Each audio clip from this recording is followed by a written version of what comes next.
Hey guys, on the playlist that has the castles and the ninja houses and all the old buildings and things, we have quite often mentioned these storehouses, but it's usually in passing. We say, here's a beautiful old building, and there beside it's a storehouse, and there's a beautiful wall, and then we talk about something else. So here's a beautiful building, and over here's the storehouse, and then we talk about something else. But the storehouses are beautiful, and they're everywhere. So this video is dedicated to these beautiful old storehouses. So extremely well made. They were made to be sort of fire resistant from the outside. Of course not 100%, but the idea was that they'd be reasonably fire resistant from the outside. They had very thick walls and very thick doors. Usually only one door down here on the ground floor and one window on the second floor. That was solid, but could be opened to let in air and light if it was necessary. But usually the one window upstairs was small and was quite often barred to stop people getting in through it.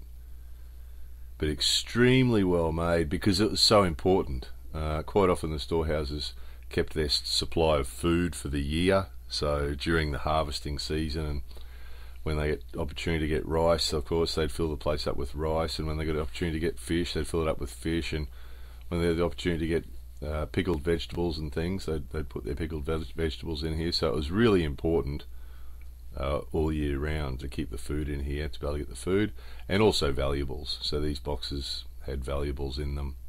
They had locks on them as well. The locks are gone. They don't have locks on them anymore, but they used to have locks on them, so they'd keep their valuables, keep their money or their other valuable stuff in there as well.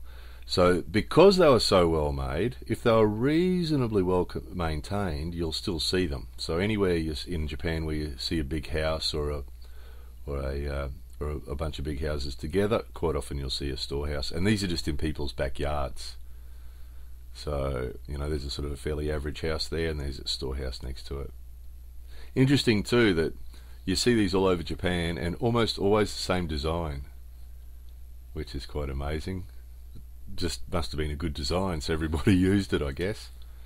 But of course, varying states of repair. So this is a common sight. They've basically just covered it with corrugated iron, which is sort of sad. But I mean, the outsides of them are timber, so they do require some sort of maintenance to keep them in good condition, and once they get lost like this, it's a bit sad.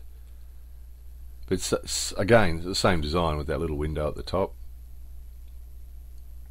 Here's another one that's been let go, and as you can see, heavy mud on the roof, because obviously they don't want water in there either. They have to keep the water out, so they want to keep water out, they want to keep rodents out, they want to keep criminals out, they want to keep thieves out.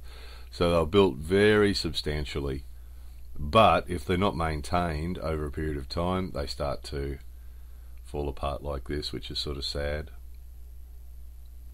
There's that structure over the entrance that they almost always have.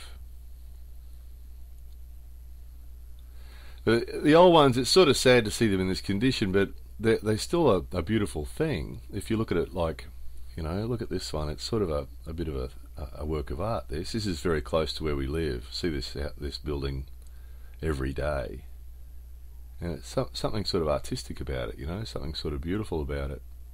Something beautiful about it, something sad about it at the same time, to see it slowly deteriorate, because eventually it's going to fall over.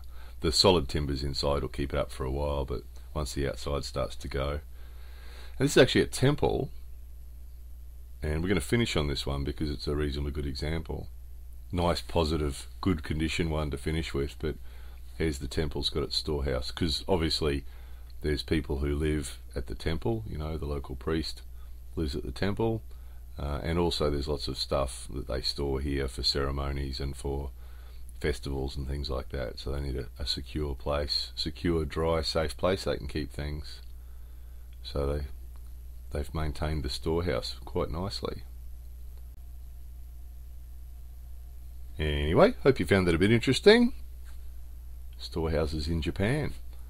More videos coming soon.